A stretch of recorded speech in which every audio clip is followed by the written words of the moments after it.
마태복음 16장 21절에서 26절까지의 말씀입니다. 이때로부터 예수 그리스도께서 자기가 예루살렘에 올라가 장로들과 대제사장들과 서기관들에게 많은 고난을 받고 죽임을 당하고 제3일에 살아나야 할 것을 제자들에게 비로소 나타내시니 베드로가 예수를 붙들고 항변하여 이르되 주여 그리 마옵소서 이 일이 결코 주께 미치지 아니하리이다. 예수께서 돌이키시며 베드로에게 이르시되 사탄아 내 뒤로 물러가라. 너는 나를 넘어지게 하는 자로다. 네가 하나님의 일을 생각하지 아니하고 도리어 사람의 일을 생각하는도다 하시고 이에 예수께서 제자들에게 이르시되 누구든지 나를 따라오려거든 자기를 부인하고 자기 십자가를 지고 나를 따를 것이니라. 누구든지 제 목숨을 구원하고자 하면 잃을 것이요 누구든지 나를 위하여 제 목숨을 잃으면 찾으리라. 사람이 만일 온 천하를 얻고도 제 목숨을 잃으면 무엇이 유익하리요? 사람이 무엇을 주고 제 목숨과 바꾸겠느냐? 아멘. 제가 이 마태복음 16장을 본문으로 삼아서 설교한 것을 세보니까 대략적으로 한 10번 정도 되지 않는가. 마태복음 16장.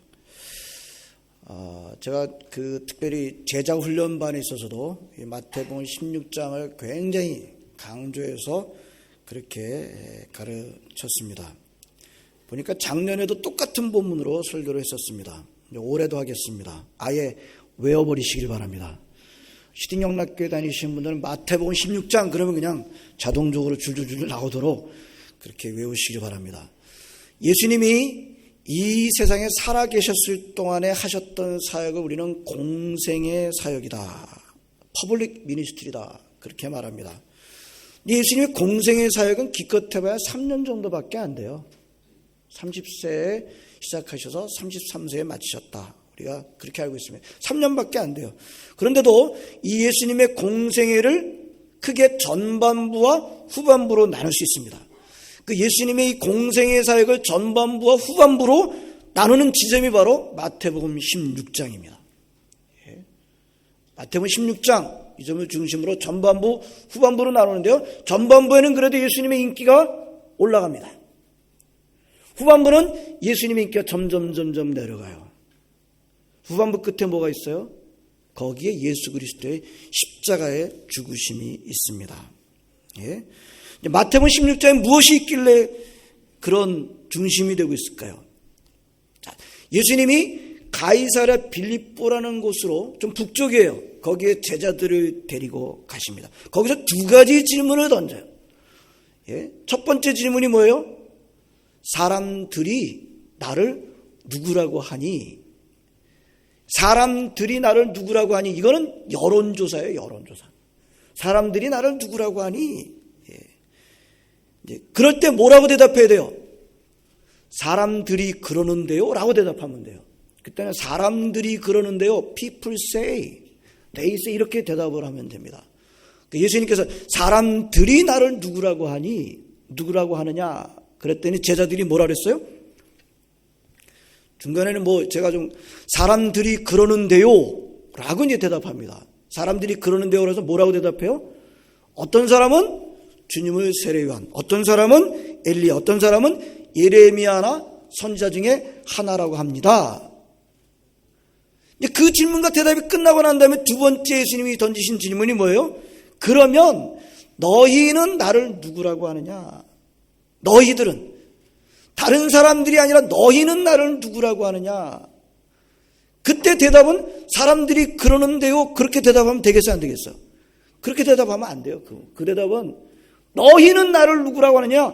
그는 바로 내가 예수님을 어떻게 생각하고 있는지, 예수님의 정체를 어떻게 믿고 있는지를 말하라고 하는 굉장히 중요한 신앙 고백을 지금 요구하시는 거예요. 예? 그때는 사람들이 그러는데요. People say 그렇게 대답하면 안 되고 저는요 라고 이렇게 대답을 해야 되는데 누가 대답을 했어요? 베드로가 대답을 합니다. 주는 그리스도시요 살아계신 하나님의 아들이십니다. 당신은 메시아십니다. 그리고 살아계신 하나님의 아들이십니다. 예수님이 그 대답을 너무너무 기뻐하셨어요. 기뻐하셨다는 표현은 안 나오는데 그 다음에 예수님께서 베드로에게 한 것을 보게 되면 얼마나 크게 좋아하셨는지를 알 수가 있습니다. 시몬아, 네가 복이 있다. 너는 이제 베드로다. 베드로는 반석이란 뜻인데요. 그 반석 위에 내가 내 교회를 세우겠다. 음부의 권세가 그 교회를 이기지 못할 거야. 천국 열쇠를 너에게 주겠다. 네가 땅에서 매면 하늘에서도 매이고 땅에서 풀면 하늘에서 풀리게 될 것이다. 그리고 난 다음에 이렇게 말하십니다. 쉿, 조용히 해라. 지금 베드로가 고백한 대로 내가 그리스도인 것을 다른 사람들한테 말하고 다니지 말아라. 그러고 난 다음에 오늘 21절에 아주 중요한 말씀을 하세요. 이 중요한 말씀은 그전에는 안 하셨던 말씀이에요. 지금 처음 하시는 겁니다. 분명한 것은 지금 하시는 말씀은 베드로의 고백을 듣고 난 다음에 말씀하시기 시작했다는 거예요. 베드로가 예수님은 그리스도십니다. 살아계신 하나님의 아들이십니다라고 하는 신앙 고백을 하고 난 다음에 지금 이 얘기를 하시고 계시는데 예수님께서 그동안에 안 하셨던 비밀스럽게 간직하고 계셨던 마치 천기를 누설하는 어떤 그런 말씀을 하시고 계시는 겁니다. 제가 즐겨 쓰는 표현으로 본색을 드러내시고 계시다. 본색을 드러낸다는 말은 이게 뭐랄까요? 좋을 때 쓰는 말이 아닌데 제가 표현을 그렇게 한번 해봤습니다. 예수님께서 자기 자신을 그렇게 드러내시고 계시는데 뭐라 그래요? 나는 이제 예루살렘으로 올라간다. 근데 거기서 대제사장들과 장로들, 말하자면 유대교 지도자들한테 붙잡혀서 고통을 당하다가 나는 죽는다. 그리고 3일 만에 살아난다. 예수님은 그렇게 말씀하셨다면 제자들의 귀에는 뭐만 들렸다고요? 죽는다는 얘기만 들렸어요. 예수님은 분명히 죽는다 그러고 난 다음에 3일 만에 살아난다 그 말씀도 하셨는데 제자들의 귀에는 뒤에서 살아난다는 얘기는 들리지도 않고 죽는다는 얘기만 드렸어요. 저와 여러분들이 그 자리에 있었다면 어떻게 됐을까요? 저와 여러분들이 그 자리에 있었다면 예수님 부활한다는 얘기도 들렸는데요? 그럴까요? 아마도 저와 여러분들도 예수님이 죽는다 그러시고 3일 만에 살아난다 그래도 아마 살아난다는 얘기가 귀에 안 들렸을 거예요. 제자들이 기절초풍합니다. 3년 동안이나 쫓아다녔는데 정천벽력 같은 말씀입니다. 말도 안 되는 소리입니다. 베드로가 소리 지르고 막아섭니다. 안 돼요 주님. 이 일은 절대로 주님에게 일어나지 않을 겁니다. 우리는 베드로의 이 태도가 전혀 이해 안 되지 않습니다. 이해가 잘 됩니다. 베드로가 그래도 주님을 사랑하기 때문에 주님을 3년이나 쫓아다닌 제자로서 예수님이 죽는다는 것을 어떻게 그냥 놔둘 수가 있어요. 안 돼요 주님. 참 의리의 마음이 있어요. 예수님은 이 베드로의 의리에 감동받으셨을까요? 전혀 감동받지 않고 곧바로 그 자리에서 베드로를 사탄아라고 부르십니다. 내 뒤로 물러가라. 너는 나를 넘어지게 하는 자로다. 네가 하나님의 일은 생각하지 않고 사람의 일만 생각한다 라고 말씀하십니다. 베드로가 사탄의 원조였을까요? 그건 아니죠. 그죠? 그게 순간 사탄의 역할을 한 거죠. 사탄한테 붙잡혀서. 좀 전에 예수님으로부터 바요나 시몬아 네가 복이 있도다. 천국 열쇠를 내가 너한테 주겠다. 천국 열쇠를 받아들고 천국에서 놀던 베드로가 순간 사탄으로 부름을 받고 지옥으로 떨어집니다. 하나님은 안중에도 없고 사람만 바라보는 사람으로 굴러 떨어집니다. 여러분 이게 베드로만 그럴까요? 저나 여러분들이나 얼마든지 우리는 이렇게 떨어질 수 있습니다.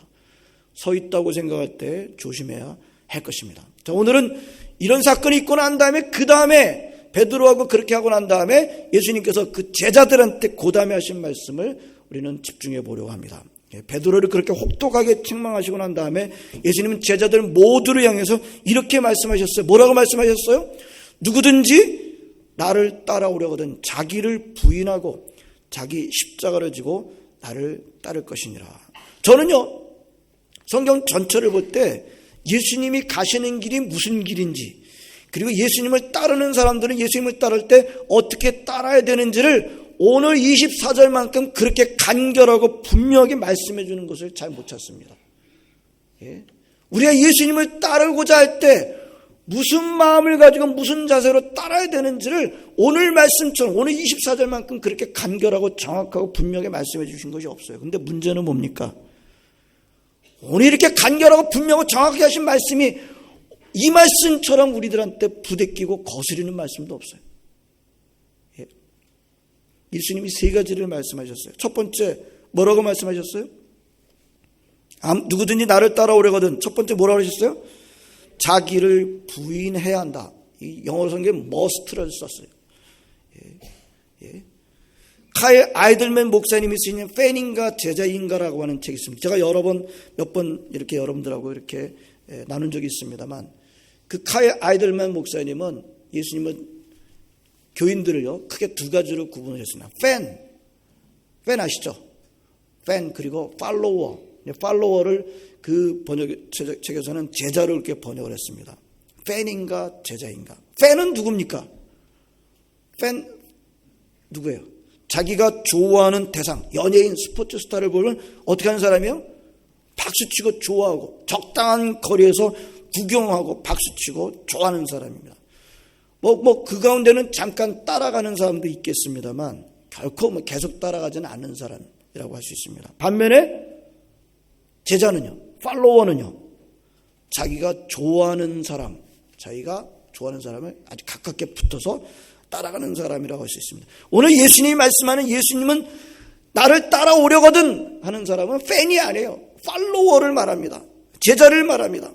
오늘 예수님께서 예수님의 제자가 되기 위해서, 예수님을 따라가는 팔로워가 되기 위해서는 첫 번째로 뭐 해야 된다 그래요? 자기 자신을 부인해야 한다라고 말씀하고 있습니다. 자기 자신을 거절해야 된다. 자기 자신한테 노라고 말해야 된다라고 하는 것입니다. 이게 안 돼요. 이게 안 돼요. 저는 솔직히 말해서 신앙생활이 이게 되면 다 되는 것이다 라고 그렇게 봅니다. 좀 세상적으로 생각해 볼까요?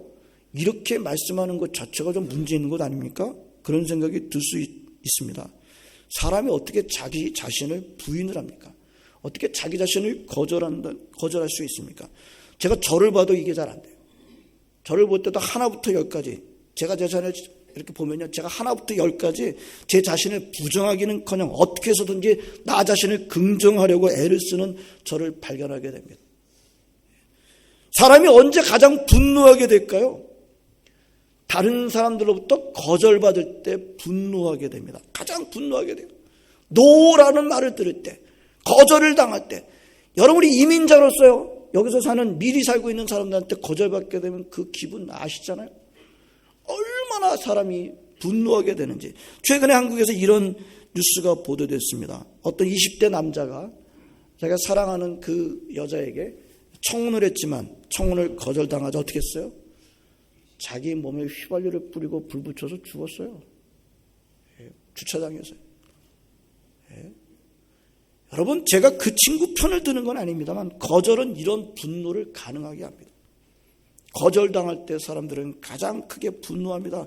그런 관점에서 사람들을 잘 보면요, 사람들이 하는 모든 행동, 저와 여러분들이 하는 모든 행동은 다른 사람들로부터 인정받기 위한 것임을 볼 수가 있어요. 여러분, 어떻게 보면 이번에 미국 대사를 탈환 김기정도 인정받고 싶어서 한 거예요. 내가 옳아, 미국은 틀렸어 라고 하는 것을 인정받기 위해서. 이 생각에 사로잡혀가지고 그는 아주 미성숙하고 미개하고 야만적인 방법으로, 저는 테러에도 좀 격이 있다고 생각을 해요. 이건 정말 아니에요. 그런 식으로 자기 자신을 드러낸 거죠. 사람들을 보시길 바랍니다. 우리가 옷을 입을 때나 말할 때나 행동을 할 때나 물건을 살 때나 어디를 갈 때나 취미생활을 할 때나, 제가 한국 사람들 담배 피는 자세에 대해서 여러 번 얘기를 했습니다. 그래서 모든 것들이 전부 다 나 자신을 나타내는 것이죠. 나 자신을 드러내기 위한, 다른 사람들로부터 내가 이런 사람이야 라고 하는 것을, 그것과 무관하지 않은 것을 우리가 알고 있습니다. 그렇죠? 이것은 옛날 사람이나 지금이나 다 똑같아요. 모든 사람들은 다 다른 사람들로부터 예스를 듣고 싶어 하는데 다 집중되어 있습니다.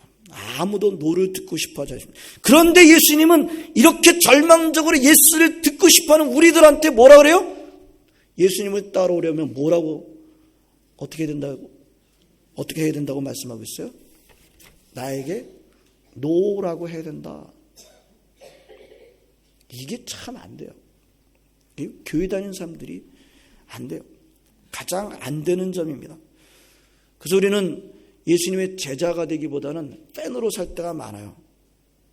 예수님의 제자와 팔로워와 팬 사이의 차이는 뭐냐면 조금 어려움이 생기면 팬은 인내하지 않습니다. 안 가면 그만이에요. 박수 안 치면 그만이에요. 희생하지 않습니다. 그러나 제자들은요, 완벽하진 않아요. 누구도 완벽하진 않습니다. 그러나 좀 덜컹댈 때도 있지만 그래도 인내하며 희생하는 사람이 우린 제자, 팔로워라고 할 수 있습니다. 여러분, 그 사람이 얼마나 예수님을 사랑하는가, 역설적으로 그 사람이 얼마나 자기 자신을 부정하는가, 노라고 말하는 거에 달려있다고 해도 과언이 아닙니다. 나 자신은 예수님과 결코 같이 갈 수 없습니다. 같이 갈 수 있다고 생각하는 것 자체가 이미 진리를 놓치고 있는 것입니다. 믿음의 깊은 경지에 들어가면 들어갈수록 예수님을 진정으로 자꾸 예수하면 예수할수록 나를 노라고 해야 된다는 것을 깨닫게 되는 것입니다. 오늘 예수님께서 나를 따라오거든 먼저 자기 자신을 부인하라 말씀하십니다. 두 번째는 뭐라고 말씀하셔요? 두 번째 뭐라고 말씀하셔요? 자기 십자가를 져라. 여기서 우린 예수님 그냥 십자가라고 하지 않고 있다는 것을 좀 집중해 보겠습니다. 그냥 십자가라고 하지 않아요. 크로스라고 하지 않았어요. His cross, her cross. 자기 십자가라고 말씀하셨어요. 무슨 뜻입니까? 자기 십자가. 무슨 뜻이죠?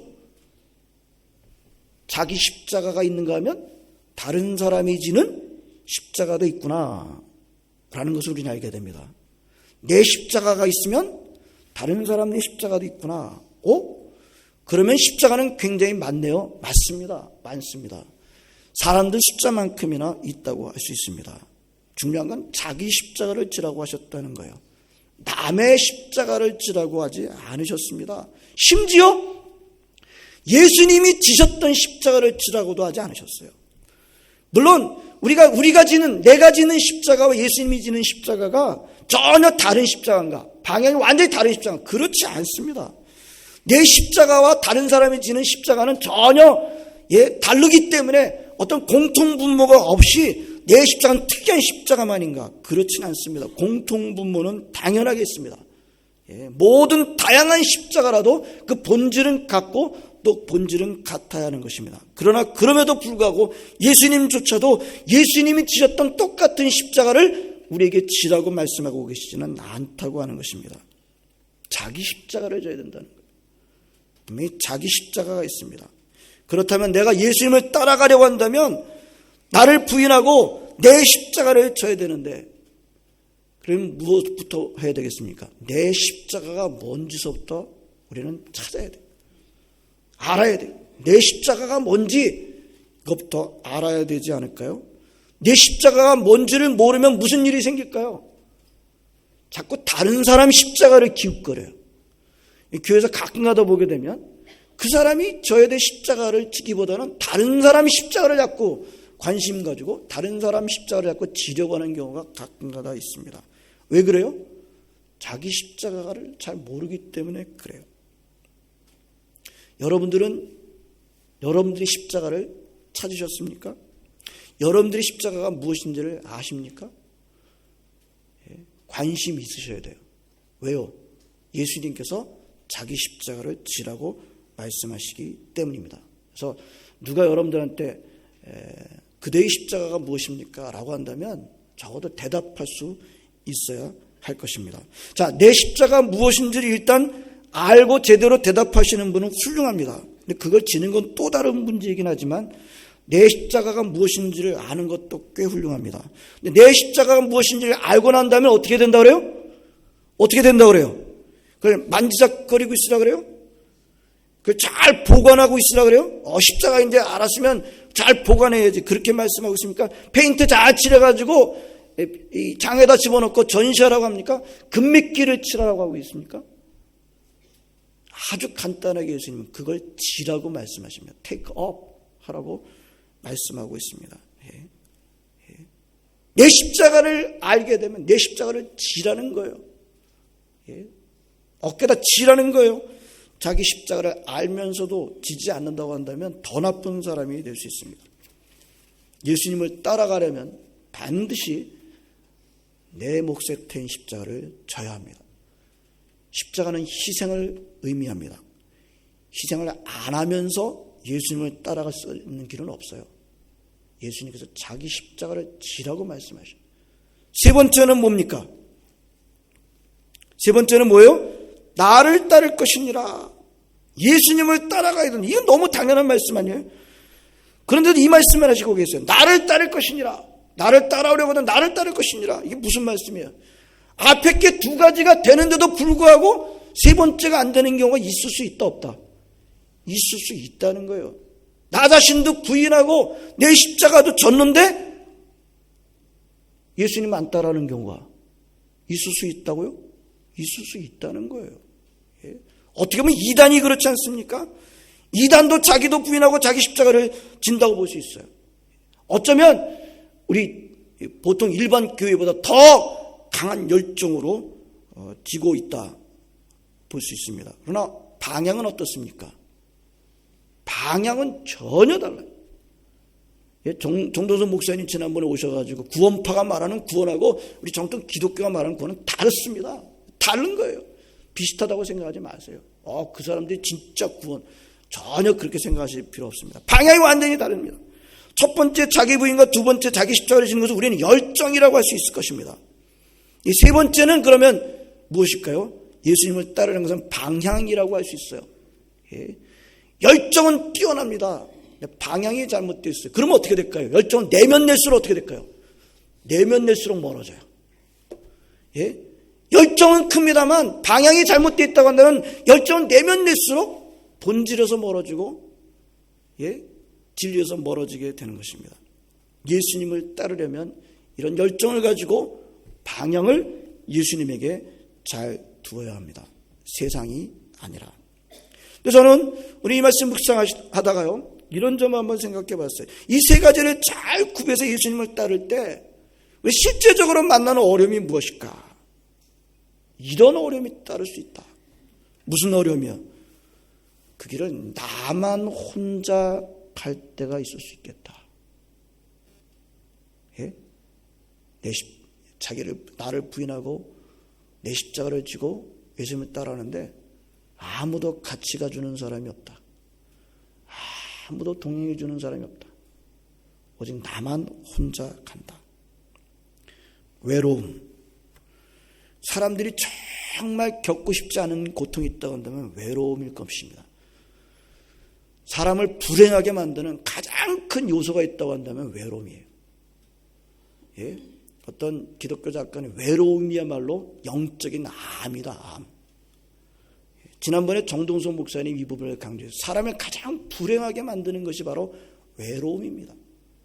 건강과 이런 모든 것도 있지만 궁극적으로 사람을 제일 불행하게 만드는 것이 바로 외로움입니다.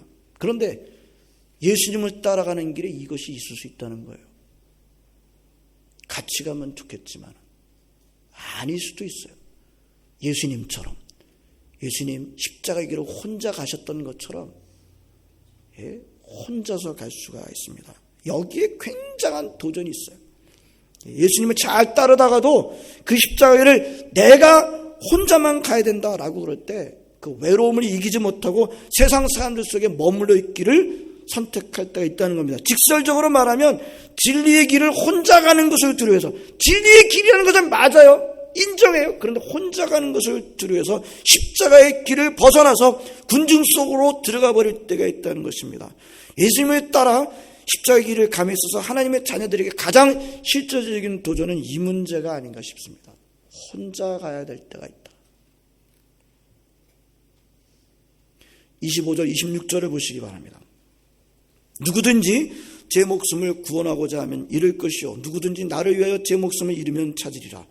사람이 만일 온 천하를 얻고도 제 목숨을 잃으면 무엇이 유익하려? 사람이 무엇을 주고 제 목숨과 바꾸겠느냐? 온 천하를 얻고도 내 주위의 모든 가족과 친구들을 다 얻는다 할지라도 예수님을 잃으면 다 잃은 거다라고 말씀하고 있습니다. 그 순간이라도 자기 목숨을 구원코자 하는 사람은 잃는다. 예수님을 진정으로 따르는 사람들은 이 순간에도 정말 혼자 가는 길이라 할지라도 혼자라도 예수님을 따르는 길을 걸어야 할 것입니다. 오늘 예수님께서 이렇게 말씀하십니다. 나를 따라오려거든 첫 번째 뭐라고 하셨어요? 자기를 부인하고 그 다음에 자기 십자가를 지고 예수님을 따라오라고 하십니다. 오늘 이 말씀을 들으면 나는 나를 부인하고 있는지 아니면 어떻게 해서든지 나를 세우려고 하고 있는지 한번 돌아보십시다. 내 어깨에는 내 십자가가 있는지, 혹시 남의 십자가를 그렇게 지려고 남의 눈을 두려워해서 남의 시선을 두려워해가지고 남이 진 십자가를 좀 내가 좀 접으려고 낑낑대고 있는 것은 아닌지 돌아보십시다. 그리고 제대로 된 방향을 가고 있는지, 나를 부인하고 십자가는 졌지만 제대로 된 방향으로 가고 있는지 아니면 세상을 향해 가고 있는지를 돌아보십시다. 그리고 아무도 가지 않지만 나는 혼자서라도 그 길을 갈 수 있는지를 점검하십시다. 오늘 우리 사순절 세 번째 주일 가운데 우리 이 말씀을 우리가 묵상하면서 예수님은 팬이 아니라 멀리서 바라보고 박수치고 좋아하고 있다가 좀 어려운 일이 생기면 획하고 돌아서는 그런 팬이 아니라 저와 여러분들의 팔로워로, 제자로, 추종자로 살기를 원하십니다. 그분께서 오늘 주신 세 가지 말씀을 기억하시면서 그 세 가지를 감당하시면서 나아가시는 여러분 모두가 되시기를 진심으로 바랍니다. 기도하시겠습니다. 하나님 감사드립니다. 오늘도 저희들을 불러주시고 함께 예배드리게 하심을 감사드립니다. 예수님이 가셨던 그 길을 예수님께서 우리에게도 초청을 하십니다. 그런데 그 길을 하나님 아버지 자신을 부인하고 자기 십자가를 지고 나를 쫓으라 말씀하십니다. 오늘 이 한마디 한마디의 말씀을 우리가 깊게 묵상하고 우리 자신을 돌아보고 예수님을 따라가는 팬이 아니라 팔로워로 살아가는 제자로 살아가는 저희 모두 되게 하여 주시옵소서. 예수님의 이름으로 기도합니다. 아멘.